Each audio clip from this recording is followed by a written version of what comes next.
বিসমিল্লাহির রহমানির রহিম। বিসিএস প্রিলি পরীক্ষায় কি করব কি করব না এটা নিয়ে আজকের ভিডিও। সবাই সঙ্গে থাকুন এবং ভালো লাগলে অবশ্যই সাবস্ক্রাইব করবেন। প্রথম কথা হচ্ছে ম্যাথ প্রথমে দাগানো যাবে না। 2 ঘন্টায় কখনো ম্যাথ প্রথমে দাগানো যাবে না, এটা হচ্ছে প্রথম কথা। দ্বিতীয় কথা হচ্ছে সময়ের দিকে খেয়াল করতে হবে যে 200 মার্ক আমাকে দাগাতে হবে, বৃত্তপাঠ করতে হবে, তো আমি কোন সময়ের মধ্যে কোনটা দাগাবো, হ্যাঁ এটা ক্লিয়ার হতে হবে।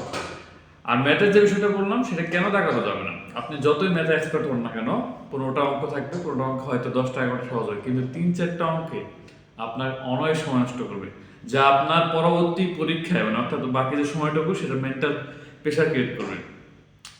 দ্বিতীয় কথা, অবশ্যই কোনো সমস্যা হলে স্যারকে জানাবেন। যেমন আমি আমার পার্সোনাল একটা সমস্যা বলি। একবার আমি বসছি, তো আমার ব্রেঞ্চ ভালো না, একদমই ভালো না, মানে নিচে খড়কুটা দিয়েও কোনো কাজ হচ্ছিল না। তখন কি স্যারকে অবহিত করলাম, স্যার ফাঁকা ছিল, সেই ফাঁকা ব্রেঞ্চে আমাকে বসতে দিল। আরেকটা সমস্যা বলি, একবার আলোক স্বল্পতায় করতেছিলাম, যেহেতু আমার চোখের সমস্যা, তো আলোক স্বল্পতায় করতেছিলাম, স্যার লাইট বন্ধ ছিল, স্যার লাইট অন করে দিল। অতএব আপনাদের ছোটোখাটো যদি কোনো সমস্যা থাকে তাহলে স্যারকে অবহিত করতে হবে। আর পরবর্তী কথা হচ্ছে এদিক সেদিক তাকানোর অভ্যাস বন্ধ করতে হবে। আপনি ভাবতেও পারবেন না কোন সময় আপনার ওএমআর শিটটা নিয়ে যাবেন। তার পরবর্তী কথা হচ্ছে পরীক্ষার হলে অবশ্যই কমপক্ষে 1 ঘন্টার আগে উপস্থিত হবে।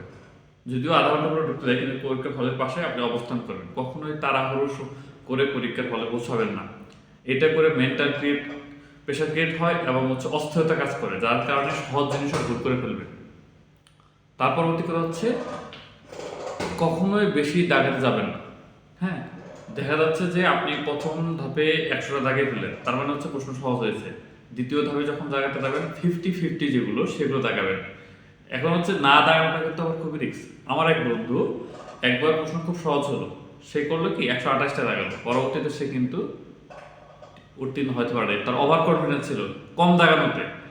আবার ওভার কনফিডেন্সের বেশি দাগানো যাবে না, কারণ প্রশ্ন সহজ হলে একটু বেশি দাগাতে হবে। বেশি দাগানো মানে এই না 190টা, আপনাকে একটা এভারেজ মার্কে থাকতে হবে।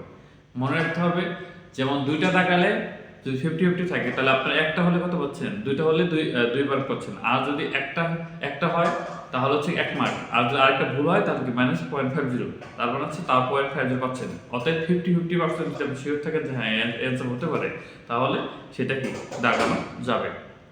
আরেকটা সবচেয়ে গুরুত্বপূর্ণ কথা, সেটা হচ্ছে ওএমআর শিটে যে বৃত্ত ভরাট করবেন, বিশেষ করে রেজিস্ট্রেশন নাম্বার, খুবই সতর্কতার সহিত, কোনো নড়াচড়া করা যাবে না। আশেপাশে কেউ যদি ধাক্কাও দেয় না, ধাক্কা দিলে কিন্তু ওএমআর শিট কিন্তু কোনোভাবে নষ্ট হলে স্যার সেটা পরিবর্তন করে দিবেন, কোনোভাবেই না। এবং এটা প্রথমে নির্দেশনাও থাকে যে এটা পরিবর্তন করে দিবে না, এই হচ্ছে কথা। আর পরবর্তী কথা হচ্ছে বাইরে যাওয়া যাবে না। কি করা যাবে না? বাইরে যাওয়া যাবে না। অনেকের অনেক সমস্যা থাকে, বাইরে যাওয়ার প্রয়োজন হয়, কিন্তু এটা ওই 2 ঘন্টায় কখনোই করবেন না। যদি কোনো কাজ থাকে বাইরে যাওয়ার, তাহলে পরীক্ষা হলে ঢোকার পূর্বে সব সেরে নেবেন, কারণ ওই মুহূর্তে 2 মিনিটের খুবই প্রয়োজন।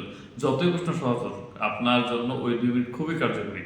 তৃতীয় আরেকটা কথা হচ্ছে প্রয়োজনে টিস্যু পেপার নিয়ে যাবেন। যদি গরমের সময় হয় তাহলে হচ্ছে অনেক ঘেমে অনেক সময় হাতের সমস্যা হয় কলম ধরতে, বৃত্তপাঠ করতে, তো টিস্যু পেপার নিয়ে যাবেন। আর যাদের ঠান্ডার সময় হয়ে থাকে, নাকের সমস্যা থাকে, সর্দির ব্যাপার সেবার, তারা তো টিস্যু নিয়ে যেতে হবে। ওই সময় কিন্তু টিস্যু অন্য কেউ দিবে বা স্যারের কাছে চাবেন, সেটা কিন্তু হবে না।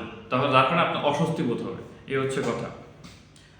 আর হচ্ছে কোনো বললাম, আর একটা হচ্ছে বাইরে যাওয়ার চেষ্টা করা যাবে না, সময়ের খেয়াল করতে হবে। কলম, কলমের বিষয়টা হচ্ছে কমপক্ষে 3টি কলম নিয়ে যাবেন। হ্যাঁ, কখনোই একটি কলমের ভরসা করে যাবেন না, 3টি কলম, এবং কলমগুলোকে একটু দাগিয়ে দাগিয়ে নিয়ে যাবেন যাতে করে ভালো হয়। আমি অল টাইম জাতীয় কলম ব্যবহার করতাম, ভালো লাগতো আমার, এই আর কি। এই আর হচ্ছে পরীক্ষার হলে আশেপাশে তাকানো বা কথা বলার সাউন্ড সিস্টেমে কেউ ডিস্টার্ব করলে স্যারকে অবহিত করবেন, কোনো সময় অন্যদিকে খেয়াল করা যাবে না। পরীক্ষার সময়টা অর্থাৎ 2 ঘন্টার সময় আপনার কিন্তু বের হতে দিবে না, অর্থাৎ ঢোকার পর থেকে বের হতে দিবে না বলতে আর সেন্টার ত্যাগ করতে দিবে না, একসাথে বের হতে হবে। তো এই সময়টাকে মাথা ঠান্ডা রাখতে হবে, কখনোই গরম হবে না। সবচেয়ে ইম্পর্টেন্ট কথা লাস্টে বলি, সেটা হচ্ছে আপনি প্রশ্নপত্র 1, 2, 3, 4, 5, 6 পাচ্ছেন না, ভালো লাগতেছে না, কঠিন লাগতেছে, তাহলে আপনি কি করবেন? হ্যাঁ, আপনার কাছে সবচেয়ে সহজ বিষয় কোনটি সেটি দেখাতে যাবেন। যেমন আমি আমার পার্সোনাল যে বিষয় বলি, আমি দাগাতাম বাংলাদেশ বিষয় বলি, কারণ আমি জানতাম এটা আমার স্ট্রং পয়েন্ট। এখানে আমি গেলে অবশ্যই একটা ভালো মার্ক ক্যারি করবো। 30-এ 22-23 এরকম আমার থাকতো বেশিরভাগই, এমন হয়তো 25 হয়ে গেছে কতবার। তো আমি জানতাম বাংলাদেশ বলে এত সহজ কিছু বিষয় আছে, সেগুলো দাগাইতে পারলে আমার খুব ভালো লাগবে। অর্থাৎ ফার্স্ট ইমপ্রেশনটা আপনার যদি খারাপও হয়, যদি দেখা যাচ্ছে আমি 1 থেকে 10 মধ্যে 2-3টা পারতেছি না, ওটা দাগানোর দরকার নাই। তো আপনি বাংলাদেশ বলে চলে যান, বা আপনি সাধারণ জ্ঞানে চলে যান, বা আপনি কম্পিউটারে চলে যান, বা ইংলিশ লিটারেচার যে কমন পার্ট বলছিলাম সেটা দাগাতে যান। আমি এটাও করছি। বাংলাদেশ দাগানোর পর সোজা চলে গেছে ইংলিশ লিটারেচার, কারণ আমি জানি পুরোটা আমাদের কমপক্ষে আমার 8-10টা কমন একদম মুখ। তো বিষয়টা হচ্ছে এই, যেটা আপনার সহজ লাগবে একদম সেটা দাগাতে যাবেন। কনফিউশন জিনিস প্রথমে দাগাতে যাবেন না, তাহলে কিন্তু ধরা খাবে।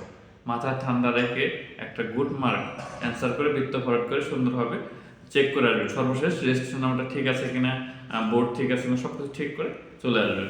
ধন্যবাদ।